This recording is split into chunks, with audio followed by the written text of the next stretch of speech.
확신 주시는 하나님,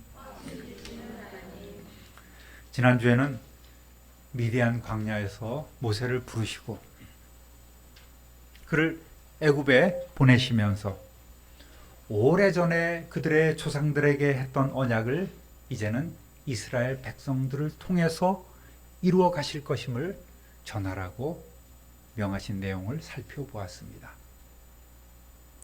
핵심 내용은 이스라엘 백성들에게 당신의 이름을 알려주시고 또 그들이 애굽을 떠나서 젖과 꿀이 흐르는 약속의 땅으로 가나안으로 올라갈 수 있도록 인도하시겠다는 것입니다. 하나님은 모세가 이스라엘 백성에게 돌아가서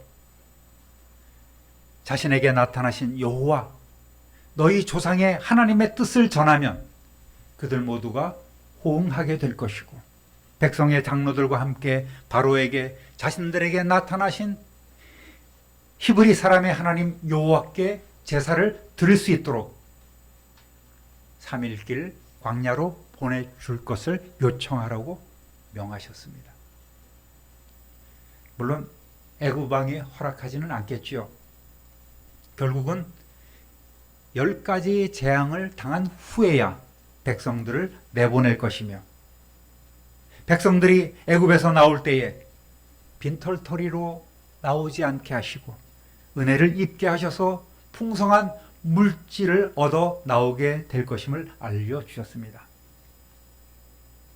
이렇게 꼼꼼하게 하나님의 계획을 모세에게 알려주신 거예요. 자, 이쯤 되면 하나님 말씀대로 제가 즉시 가겠습니다. 이렇게 해야 될 거예요. 아마 저나 여러분 같으면 하나님께서 떨기나무 불꽃 가운데 나타나셔 진도야 너 이렇게 해서 너 지금 아프리카로 가야 돼 그렇게 말씀하시면 제가 못 갑니다 할 수 있겠어요? 가겠습니다. 당연히 하죠. 비행기 표도 주고 내가 그곳에 가서 좋은 사람도 만나게 할 것이고 너를 돕는 수많은 사람도 만나게 할 것이고 또 너를 후원하는 재정도 내가 풍성히 줄 것이다. 이렇게 하나님께서 약속을 해주시면 안 가실 분이 어디 있겠어요? 손 들어보세요. 아무도 안 계시잖아요. 다 가신단 말이에요. 그런데 모세의 반응은 뜨뜻미지근해. 그래서 뭔가 이게 참 이런 대답이 선뜻 나오지 않는 거예요. 따라합니다. 지팡이가 뱀이 되고 처음에는 백성들이 저를 믿겠습니까? 좀 그래요. 제가 가기는 이렇게 주저했을 때 하나님께서는 내가 반드시 너와 함께 하겠다. 그렇게 약속하시면서 당신의 계획을 꼼꼼하게 이럴 때는 이렇게 하고 이렇게 될 거야. 그러면 내가 이렇게 할 거다. 이렇게 잘 알려주셨음에도 불구하고 여전히 모세는 마음에 확신이 없는 거예요. 그래서 뭐라고 얘기를 합니까? 4장 1절 함께 읽어볼게요. 모세가 대답하여 이르되 그러나 그들이 나를 믿지 아니하며 내 말을 듣지 아니하고 이르기를 여호와께서 내게 나타나지 아니하셨다 하리이다. 지금 모세에게 문제는 뭐냐면은 애굽 왕 파라오에게 나가는 거는 두 번째 문제인 거예요. 동족들이 나를 과연 믿어줄까? 하나님의 말씀을 믿을까요? 커다란 장벽이 돼 있는 거예요. 그러니까 자꾸만 주저하는 것 아니겠습니까? 하나님, 말씀 제가 잘 들었습니다. 그런데요, 하나님 뜻은 알겠는데요, 그래도 그렇지 그들이 그렇게 말을 한다고 내 말을 들어줄까요? 아닌 것 같은데요. 제가 바로에게 가기도 전에 저는 우리 동족들에게 배척을 당할 것 같습니다. 그런 마음인 거예요. 또 동족들은 뭐라고 그러겠습니까? 아니 요셉 이후로 300여 년 동안 나타나지 않으신 하나님께서 너에게 나타났다고? 갑자기? 왜? 우리도 사람이 많은데 왜 너한테? 네가 우리의 사정을 알아? 그렇게 반발할 거예요. 그렇게 거부할 거란 말이죠. 입장 바꿔놓고 생각하면 나름 일리가 있을 거예요. 야곱에게 나타나서 직접 말씀하신 하나님, 46장에 나오는 그 만남 이후로 하나님께서는 이스라엘 백성들 누구에게인가 말씀하신 적은 없었습니다. 물론 요셉을 통해서 끊임없이 역사하시고 요셉의 사후 60년 그 후로 점차 어려움을 당해서 모세가 태어날 때 극심한 그런 탄압이 있었지 않습니까? 그러니까 한 80년에서 100여 년 지금 가깝게 이스라엘 백성들이 고통을 받고 있는 거예요. 그 전부터 물론 많은 어려움을 당해 왔겠지만, 그러니까 이스라엘 백성들이 자기의 말을 들어주리라고 생각하지 않는 것이죠. 또 과거에 자기 동족이 애굽 관리한테 매맞는 것을 보고 애굽 사람을 쳐 죽였지 않습니까? 그러면 그 동족이 아우 감사합니다, 저를 살려주셔서 감사합니다, 이래야 될 것 아니에요. 그런데 뭐라고 그래요?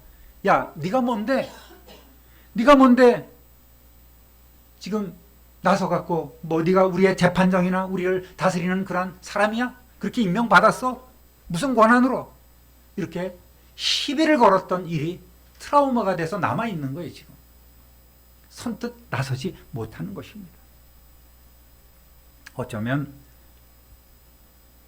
제가 만약에 하나님이라면 건방지게 마음속에서 이렇게 올라와서 이렇게 훅 하고, 이놈의 자식이 이렇게 말귀를 못 알아듣나 이거.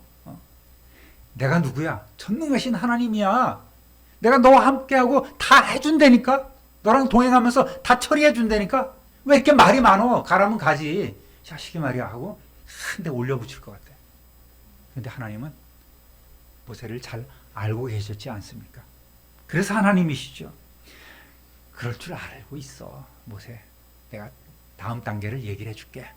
자, 2절 3절 읽어봅니다. 여호와께서 그에게 이르시되 네 손에 있는 것이 무엇이냐? 그가 이르되 지팡이니이다. 여호와께서 이르시되 그것을 땅에 던지라 하심에 곧 땅에 던지니 그것이 뱀이 된지라. 모세가 뱀 앞에서 피하매. 아멘. 하나님께서 모세의 사명을 일깨워 주기 위한 교육을 계속해서 하고 계십니다. 모세야, 너 지금 뭐 들고 있니? 지팡이인데요. 그래, 그걸 땅에 던져봐라. 이 정도는 순종할 수 있잖아요. 이거 왜요? 제 건데요. 그럴 수는 없잖아요. 지팡이를 던졌어요. 그랬더니 그 지팡이가 갑자기 맹독을 지닌 뱀이 돼서, 독사가 되어서 휘휘 소리를 내면서 모세에게 달려드는 거예요. 이 뱀은 코브라겠죠. 모세가 이리저리 피하고 있습니다. 깜짝 놀란 거예요.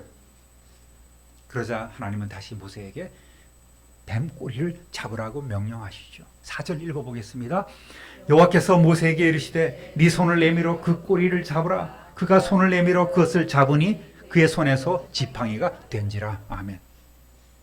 뱀을 잘 다루는 이 땅꾼들은 어디를 잡아요?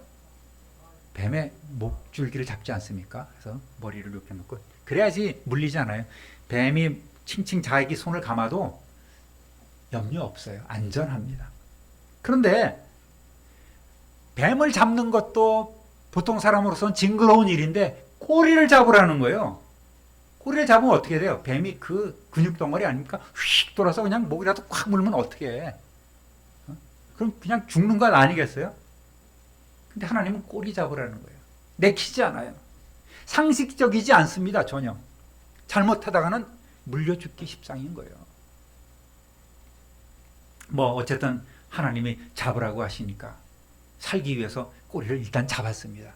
그랬더니 순식간에 그 뱀이 휙 다시 지팡이로 변하는 거예요. 할렐루야. 희한하죠. 이 일은 무엇을 의미할까요? 어떤 영적인 의미를 우리에게 줄까요? 목자인 이 모세의 사명은 뭐예요? 양떼를 돌보는 것 아니겠어요? 그 양떼를 돌보는 데 있어서 가장 필요한 것이 바로 지팡이인 거예요. 사나운 짐승이 오면 그것으로 물리치고, 또 끝이 이렇게 꼬부러져서 다른 길로 가는 양들을 이렇게 잡아당기기도 하고, 또 쉴만한 곳에 그 지팡이를 딱 꽂아놓으면 양들이 멀리 가지 않고 그 주위를 맴돌면서 이렇게 풀 듣게 마련입니다. 그러니까 모세가 들고 있는 이 지팡이는 그의 사명, 그의 직업을 상징하고 있는 거예요. 그런데 그 지팡이를 내던지니까 그것이 뱀이 되어 자신을 공격하는 것 아니겠습니까? 뱀은 사탄을 상징합니다. 애굽에서는 뱀 신인 부토를, 파라오를 보호하는 신으로 숭배합니다. 그림을 보면 파라오가 쓰고 있는 관에도 뱀 장식이 달려 있습니다. 투탕카멘의 유명한 황금 가면이죠. 여기 보면 여기 뭐가 달려 있어요? 코브라가 이렇게 뱀 되어 있습니다. 그리고 여기 뭐가 달려 있어요? 수염집이라고 얘기하는데 애굽 왕들은 수염이 없어요. 그들은 깨끗하게 깎습니다. 그래서 수염 대신에 장식을 여기다 하나 달아요. 이게 뭐예요? 뱀꼬리예요. 뱀이 이렇게 있는 거예요. 이 뱀이 자기들을 보호해 주시는 부토라는 신인 거예요. 그리고 이 파라오들은 신의 아들 아니겠습니까? 어떤 신의 아들인지는 모르겠지만 좌우간 그들도 살아있는 신으로 휴양을 받고 있단 말이죠. 그러니까 이 뱀이라는 것은 바로 애굽에서 신으로 받들어지고 있는데 이것을 등장시킴으로써 하나님께서는 모세를 통해서 사탄의 권세와 싸워주실 것이다 라는 것을 지금 확증시켜주고 있는 거예요.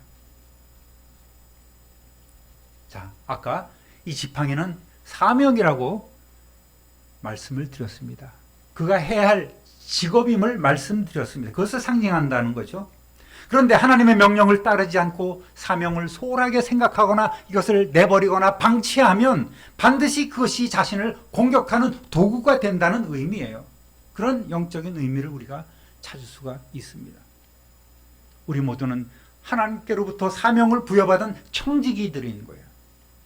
그런데 그 일을 감당하지 않고 내게 맡겨주신 일들을 감당하지 않고 내팽개쳐 버리면 반드시 그 대가를 치르게 돼 있는 거예요.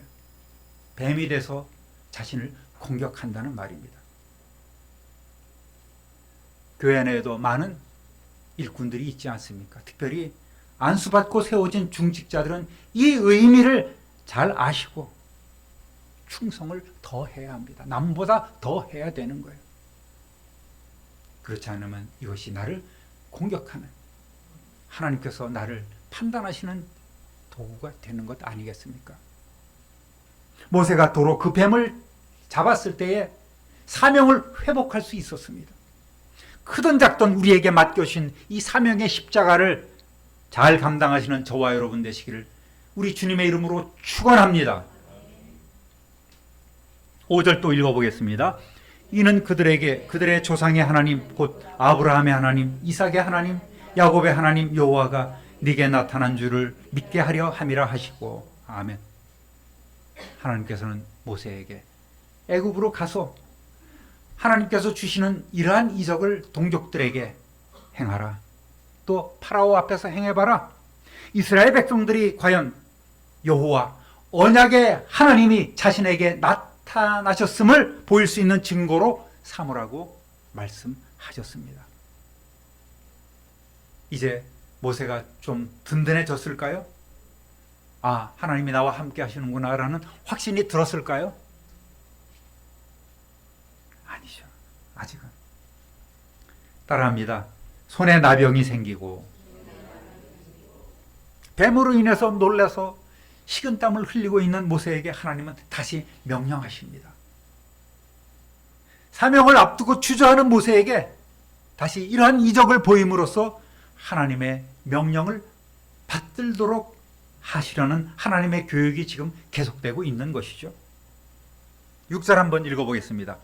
여호와께서 또 그에게 이르시되 네 손을 품에 넣으라 하시매 그가 손을 품에 넣었다가 내어보니 그의 손에 나병이 생겨 눈같이 된지라. 아멘. 이번에는 네 품에 손을 한번 넣었다가 빼보라는 거예요. 넣었다가 뺐습니다. 그랬더니 온통 헌대투성이 각질이 다 이렇게 일어나고 한 그런 나병 환자의 손이 딱 되어 있는 거예요. 얼마나 끔찍한 일입니까? 당시나 근래에 이르기까지도 이 나병이라는 것은 천형이라고 얘기하죠. 하늘이 내린 질병이라는 거예요.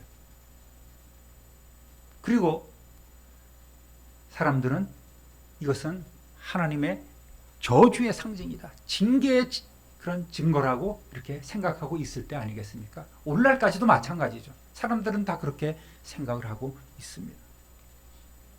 그러니까 하나님께서는 지금 너나 모세, 너나 이스라엘 백성들의 영적 상태는 나병 환자처럼 각 피부 조직이 망가지고 신경도 잃어버려서 아픔이나 고통도 모르는 그런 상태임을 알려주신 거예요. 네 형편이 이래, 네 상황이 지금 이래, 네 상태가 이거야, 그걸 보여주신 것입니다. 그래서 품이라는 것은 사람들은 애굽이라고도 해석을 하기도 하고, 또 그렇지만 저는 이걸 하나님의 품이라고 생각을 해요. 하나님의 품을 떠난 상태는 이렇게 나병 환자처럼 되리라는 것입니다. 비참한 상태에 있다는 것을 지금 보여주고 있는 거예요. 다시 모세에게 명령을 합니다. 7절 읽어보겠습니다. 이르시되 네 손을 다시 품에 넣으라 하시매 그가 다시 손을 품에 넣었다가 내어보니 그의 손이 본래의 살로 되돌아왔더라. 아멘. 이런 능력은 오직 전능하신 하나님만이 하실 수 있는 것입니다. 우리가 죄인으로 아무리 구제불능의 상태일지라도 명령에 순종해서 다시금 하나님의 품으로 돌아오면 이처럼 새롭게 되는 일이 있는 줄 믿으시기를 우리 주님의 이름으로 축원합니다. 주님의 품을 떠났을 때에 그 돌이킬 수 없는 그 상태가, 영적인 상태가, 삶의 상태가 다시금 주님의 품에 들어왔을 때에 깨끗해지는 거예요. 이제는 하나님께서 보내시는 곳으로 가서 일할 수 있다는 말입니다. 여러분, 우리의 상태를 한번 돌아보십시오. 뭔가 무뎌지고 하나님의 뜻에 민감하지 못하고 게으르고 미루고 그저 그때그때 순간만을 면하려 하는 그런 모습은 아닌지, 오늘 이 예배당에 어떠한 마음으로 나오셨습니까? 기쁘고 감사하고 은혜에 감격해서 주님 저를 받아주시옵소서 하는 그런 마음으로 나왔습니까? 아니면 아휴 오늘 주일이네 빨리 갔다 와야지. 따라합니다. 그건 꼭 내 말 같다. 목사도 마찬가지예요. 아휴 피곤해 오늘 빨리 좀 이렇게 진행됐으면 좋겠다. 5주 있는 주가 언젠가 가끔 그런 식의 생각이 들어요. 그 오후 예배가 없거든요. 그럼 얼마나 참 자유함을 누리는지 몰라. 제가 솔직하게 그래요. 아유 홀로 목사님이 2달에 한 번씩 오시는데 매달 오시면 안 되나 하는 생각도 들기도 하고. 왜? 그때는 토요일이 굉장히 자유롭고 또 못 가던 그런 결혼식장도 가게 되고 찾게 되고 그래요. 또 멀리도 갈 수 있고요. 목사가 그런데 여러분 안 봐도 뻔합니다. 안 봐도 유튜브라 그러지 않습니까? 요즘. 아이고 지나 그렇지 나는 안 그래 이 사람아 속으로 그럴지도 모르겠어요. 어쨌든 저도 때로는 그런 마음이 있는데 주일날 이렇게 준비된 마음으로 주님 앞으로 나오기는 쉽지 않은 거예요. 다 의무감으로. 내가 직분을 받았으니까 오늘 예배 담당이니까. 요즘은 이 영상이 있으니까 얼마나 좋습니까? 웬만하면 목사님 오늘 영상으로 예배 드릴게요. 기도하겠습니다. 그렇게라도 또 말씀 주시는 분은 참 감사합니다. 그렇지 않고 그냥 안 나오시는 분들도 있어요. 코로나 이후로 아주 심각해졌지 않습니까? 뭔 얘기예요? 정말 우리가 예배 그 기본부터 새롭게 시작할 때가 된 거예요. 예배의 목적이 뭡니까? 하나님 앞에 응답받으러 나와요? 하나님 앞에 뭐 얻으러 나옵니까? 복 받으러 나와요? 아니에요. 하나님 앞에 감사함으로 나오는 거예요. 기쁨으로 나오는 거예요. 나를 드리기 위해서 나오는 거예요. 그것이 예배인 거예요. 그러한 마음가짐으로 늘 예배하시는 저와 여러분 되시기를 우리 주님의 이름으로 축원합니다. 8절 한번 읽어보겠습니다. 여호와께서 이르시되 만일 그들이 너를 믿지 아니하며 그 처음 표적의 표징을 받지 아니하여도 나중 표적의 표징은 믿으리라. 아멘. 처음 지팡이가 뱀이 되는 이적은 애굽 마술사들도 눈속임으로 가능합니다. 또 이스라엘 백성도 그런 것은 많이 봤을 거예요. 이거는 마술 정도로 생각할 수 있겠죠. 그러나 두 번째 이적, 손이 그들 눈앞에서 문둥병, 나환자의 손으로 이렇게 변하는 것은 모세도 또 이스라엘 백성들도 믿을 수밖에 없을 것입니다. 그럼에도 하나님께서는 다음의 경우의 수까지 준비하고 계신 거예요. 확신을 주시려는 하나님의 열심이 여기에 나타나고 있습니다. 따라합니다. 강물이 피가 되리라. 9절 함께 읽어볼게요. 그들이 이 두 이적을 믿지 아니하며 네 말을 듣지 아니하거든 너는 나일강 물을 조금 떠다가 땅에 부으라. 내가 떠온 나일강 물이 땅에서 피가 되리라. 아멘. 앞에 이 두 이적을 믿지 않고 듣지 않을 경우에는 나일강 물을 떠다가 땅에 부어보라는 것입니다. 그러면 그 물이 피로 변하는 이적이 나타나리라는 거예요. 애굽인들이 생명의 젖줄로 생각하는 이 나일강 물도 이처럼 피로 변하게 하시는 하나님의 능력을 직접 보게 될 것이라는 말입니다. 실제로 애굽에서 행한 10가지 재앙 중에 첫 번째가 나일강 물이 피로 변하게 된 것이죠. 여러분, 이것은 어떤 것을 상징합니까? 자연까지도 다스리시는 하나님 힘의 능력을 보이시면서 너희들 이래도 안 믿을래? 다그치시는, 그러면서도 계속해서 참고 인내하시는 하나님이심을 지금 보여주고 있는 거예요. 첫 번째 이적 보여주고, 자식이 말이 많아. 너 아직도 못 믿어? 두 번째, 됐지?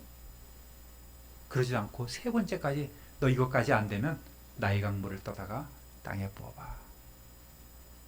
이렇게 오래 참고 믿게 하시려는 하나님의 그 열정이, 열심히 지금 나타나고 있다는 말입니다. 사랑하는 우리 성도 여러분, 하나님의 일을, 하나님께서 우리에게 주신 사명을 감당함에 있어서 염려나 두려움은 하나님의 뜻이 아닌 거예요. 사람들의 눈치를 볼 것도 아닙니다. 사람들은 이런저런 말을 하기를 참 좋아해요. 자신은 하지 않으면서 평가하기를 좋아합니다. 그것이 사람의 속성 아니겠습니까? 전부 다 자기가 주관이 돼서 자기가 판단을 하는 거예요. 이랬다 저랬다, 뭐 음식이 맛있다 맛없다 그런 얘기까지 합니다.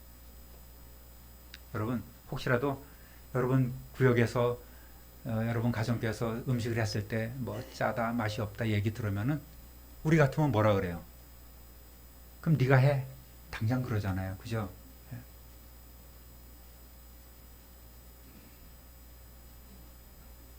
이래서는 안 되는 거예요. 또 그런 말에 귀를 기울여서도 안 됩니다. 짜면 어떻게 하면 돼요? 할렐루야. 물 벗어 먹으면 되고, 싱거우면 소금 쳐서 먹으면 되는 거예요. 교회 일에 이렇게 자기가 나서지 않으면서 입만 갖고 이렇게 일을 해서 그것이 사명자의 모습은 아니죠. 성도의 모습은 아닌 것입니다. 제 아무리 훌륭한 사역을 하고 하나님의 일을 감당해도 이를 평가하고 폄훼하는 무리들이 있게 마련인 거예요. 그런 얘기를 다 듣고 나면은 심장이 상해, 속이 상해.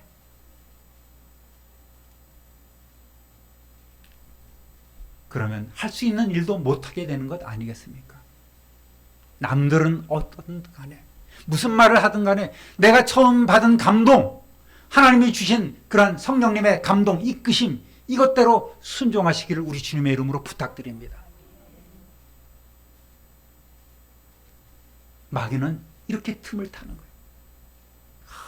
이렇게 너 그거 아니야. 누가 이랬어. 누가 저랬어. 그거 안 돼. 상식적으로 생각해봐. 말이 안 되잖아. 자꾸만 우리는 남으로 하여금 의식하게 하는 거예요.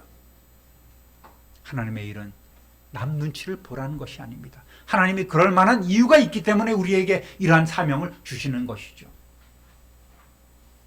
더 충성하는 저와 여러분 되시기를 우리 주님의 이름으로 축원합니다. 오직 하나님 말씀만 믿고 확신 가운데 나아가시기를 우리 주님의 이름으로 축원합니다. 사랑하는 우리 성도 여러분, 하나님의 일을 함에 있어서 결코 주저하지 마십시오. 두려움 갖지 마시기를 바라겠습니다. 오늘 주신 말씀을 아멘으로 받으시기를 우리 주님의 이름으로 축원합니다. 연약한 우리를 부르시고 하나님의 뜻을 깨닫게 하시고 계속해서 확신 주시고 너 이거 하면 돼. 할 수 있어. 그렇게 사명 맡겨주시는 하나님, 또한 잘 감당할 수 있도록 늘 힘과 능력 주시고 동행해 주시는 임마누엘 하나님만을 신뢰하면서 낙심치 말고 충성 다하시는 저와 여러분 되시기를 우리 구주 예수 그리스도의 이름으로 축원합니다. 축원합니다. 축원합니다. 존귀하신 하나님 아버지,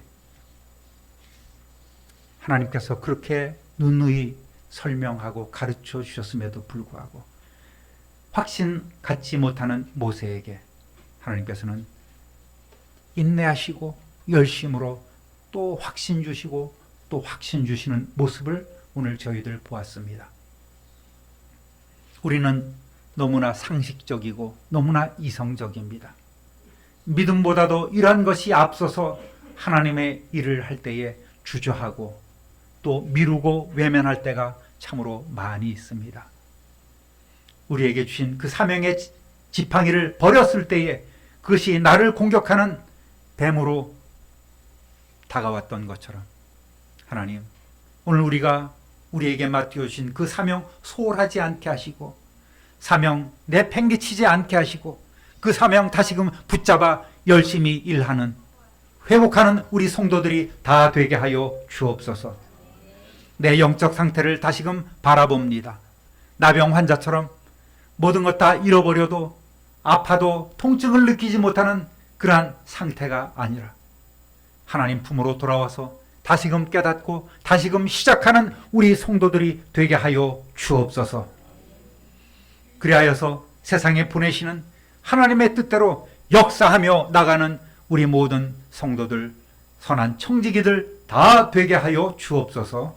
우리 구주 예수 그리스도의 이름으로 축복하며 기도드립니다. 아멘.